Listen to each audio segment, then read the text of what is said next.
Well, as you can see, it's 6:41 a.m. and you're looking at my High Point microwave conventional oven.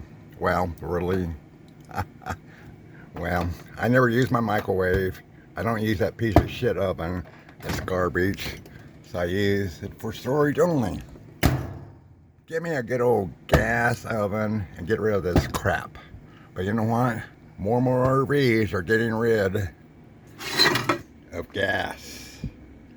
Getting rid of gas refrigerators, gas stoves, gas everything, gas heaters, going to completely electric.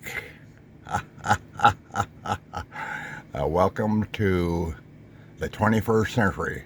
Progress? No. Recess. Just in my opinion. Piece of garbage.